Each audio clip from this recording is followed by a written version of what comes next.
Merci, chers collègues. Je reviens encore sur cette question de Noël.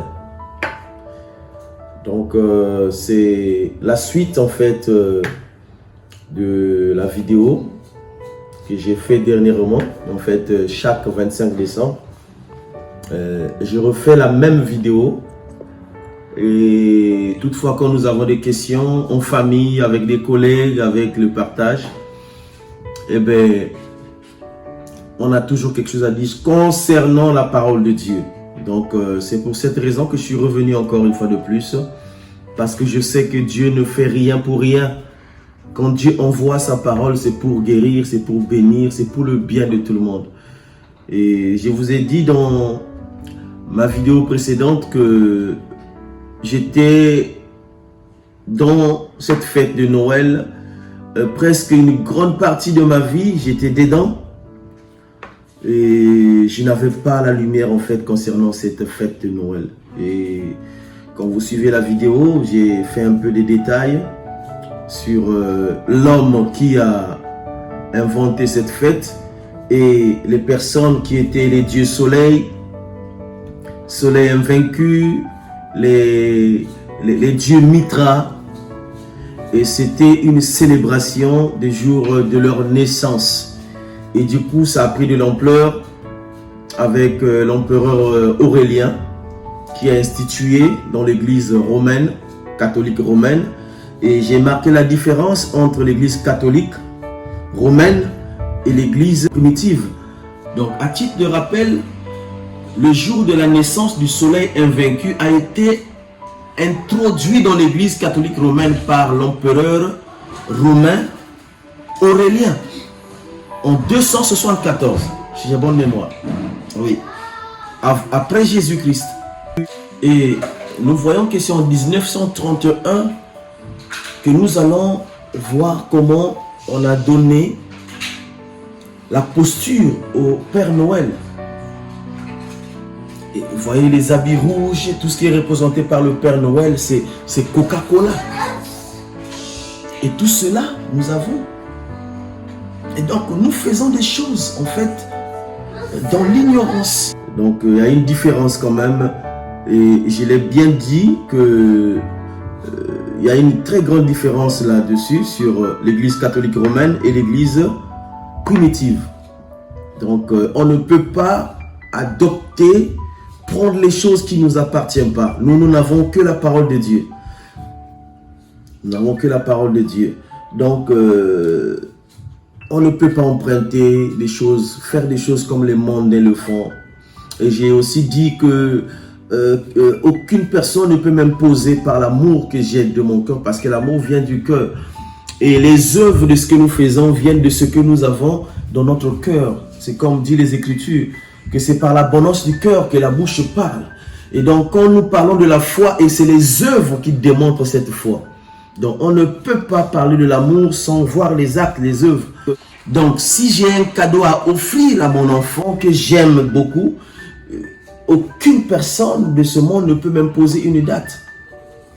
Ne peut m'imposer à célébrer une fête pour donner des cadeaux à mes enfants. Et puis, dans la Bible, je l'ai dit qu'il n'y a aucun message laissé par notre maître, parce que si nous sommes chrétiens, nous n'avons qu'un seul maître, et c'est Jésus de Nazareth. Aucun message de la parole de Dieu ne nous recommande de fêter Noël, parce que Noël n'existe pas de la parole de Dieu. Et j'ai expliqué la naissance du mot Noël, qui vient du mot latin, qui veut dire Natalis Diis, donc le jour de naissance. Et le jour de naissance de qui? Et de ces dieux-là que j'ai expliqué. Donc, ce n'est pas dire que Jésus est né le 25. J'aimerais aussi souligner quelque chose de très important. Et vous savez, dans le livre de Philippiens 2, du verset 9 au verset 10, il est écrit que, je vais lire pour la bonne compréhension en fait.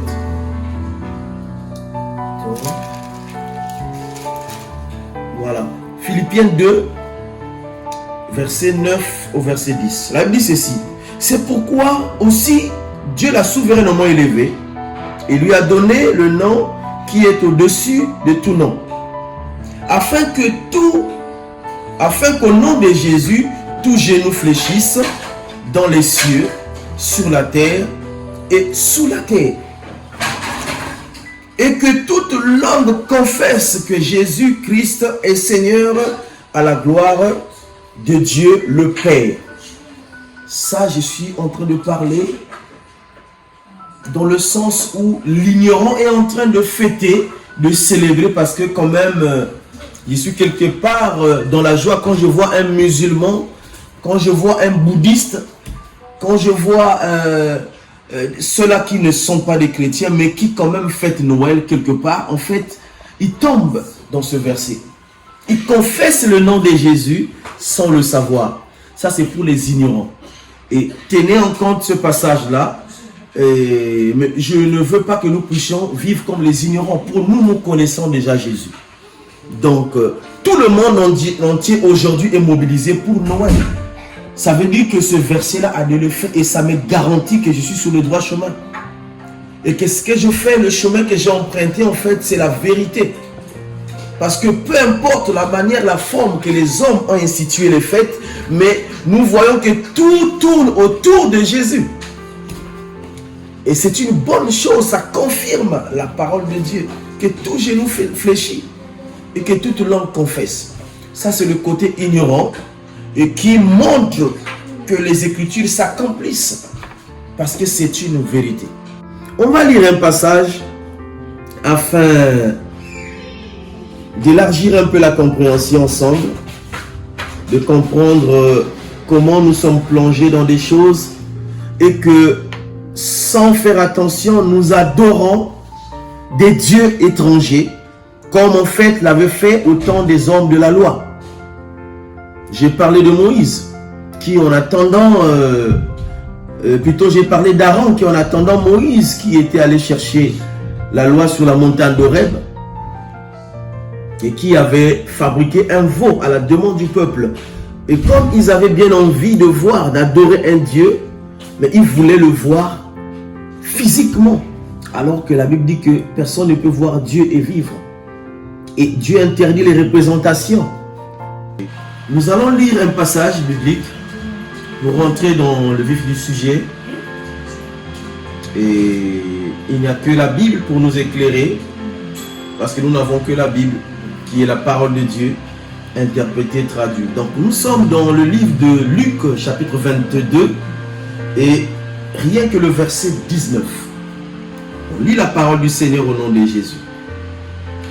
La Bible dit ceci. Ensuite, il prit du pain, et après avoir rendu grâce, il le remplit et le leur donna, en disant, ceci est mon corps, qui est donné pour vous. Et il ajouta, faites ceci en mémoire de moi. C'est le mot qui paraît plus intéressant pour moi. Faites ceci en mémoire de moi. Alors, par là, je sens le mot commémorer. Ça veut dire que, toutefois, quand nous célébrons la fête de la Pâque, qui est la Sainte Seine, en fait, c'est pour nous amener à un rappel. Alors, quel est ce rappel? Ce rappel, c'est de savoir qu'il y a quelqu'un qui est mort pour nous, qu'il y a quelqu'un qui a donné sa vie pour nous, qu'il y a quelqu'un qui a versé son sang pour nous, qu'il y a quelqu'un qui a reçu des fouets, il y a quelqu'un qui a été injurié pour nous. Et donc, toutefois, quand nous buvons, que nous mangeons, et nous devons automatiquement nous souvenir de ce qui s'est passé à la croix. Et c'est ce que Christ est en train de nous demander. Donc, toutes les fois que vous mangez du pain et que vous buvez du vin, vous devez vous rappeler. Et ce rappel-là, c'est pour nous. C'est-à-dire, encore en d'autres termes, que toutefois, quand vous mangez du pain, que vous buvez du vin, vous appelez ma présence en vous. Vous réveillez mon esprit en vous, en d'autres termes. Et donc, commémorer, c'est marquer par une cérémonie le souvenir d'une personne. Alléluia.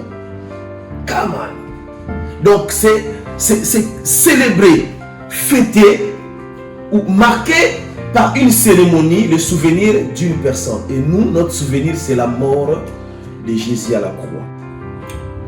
pourquoi nous devons célébrer? Pourquoi nous devons nous souvenir? Pourquoi nous devons penser?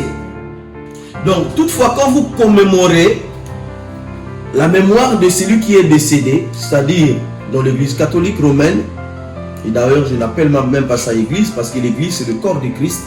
Donc toutefois, quand nous célébrons ces choses-là, nous appelons les esprits de ces personnes, sans le savoir. Nous appelons l'esprit de Paul, et encore reste à savoir quel est ce Paul, parce que il ne s'agit pas de Paul, de l'apôtre Paul, il ne s'agit même pas de l'apôtre Pierre, il ne s'agit même pas de la Sainte Vierge Marie. Il s'agit d'autres dieux qui sont cachés derrière. Et toutefois, quand nous célébrons cela, en fait, nous appelons les esprits de ces hommes ou de ces femmes-là. Et c'est ça qui fait la force d'une secte. Et Jésus nous recommande de célébrer la Pâque, qui est la Sainte Seine. Et toutefois que nous célébrons, en fait, nous le faisons en mémoire de Jésus. C'est-à-dire que toutefois, quand nous célébrons, ça nous rappelle la mort de Jésus. Et c'est pareil. La Bible dit que le diable, il fait copie-coller. C'est la photocopie. Il prend ce que Jésus a dit et il imite. Alors, Noël, qui est un mot qui vient du latin, natalis, dit, qui veut dire simplement le jour de naissance. Et la naissance de qui? Du Dieu Soleil, la naissance du soleil invaincu, de Mitra. Et aujourd'hui là, le monde, l'église, le monde chrétien célèbre ces jours. Célèbre ces jours.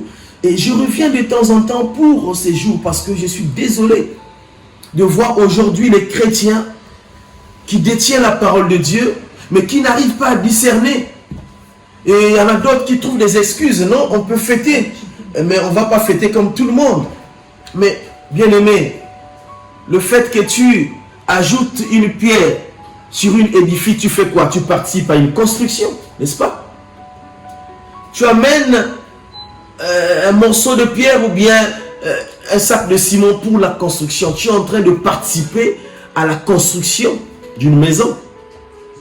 Nous n'avons pas que le 25 décembre pour célébrer tous les jours. Tous les jours, nous célébrons et nous devons savoir la naissance de ces dates. C'est très important pour notre connaissance. Il y en a des églises même qui aujourd'hui qui ont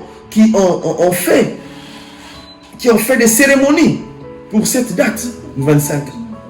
Donc une date attendue même dans l'église. Les enfants, ils savent que c'est les jours où on va distribuer les jouets à l'église. C'est les jours où on va faire ceci parce qu'on veut imiter. Mais quand nous lisons la Bible, il n'y a aucune mention, aucun verset qui nous recommande de passer cette fête. Bien-aimés, soyons vigilants. Je sais que, comme moi, j'ai passé beaucoup des années sans le comprendre. Moi, je peux encore, parce que notre Dieu, il est fidèle à sa parole. Il a tendu ses mains. Je sais que peut-être que tu as encore fêté cette année, ce 25, mais qu'à cela ne tienne. La Bible dit que il est juste et fidèle de pardonner nos péchés. Si tu reconnais que Jésus n'est pas né le 25, et si tu demandes pardon à ces dieux que tu as adoré, un Dieu étranger pendant des années, la Bible dit qu'il est fidèle et juste de te pardonner. Et je crois que la prochaine année, le 25 décembre, tu ne vas plus célébrer comme tu as célébré cette année ou encore des années précédentes. Que Dieu te bénisse, mon frère, que Dieu te bénisse, ma soeur. Ceci est la parole de Dieu. Nous ne devons pas ajouter, nous ne devons pas retrancher. Et nous devons parler de Jésus. De Jésus. Et rien que Jésus. Que Dieu vous bénisse. La paix du Seigneur.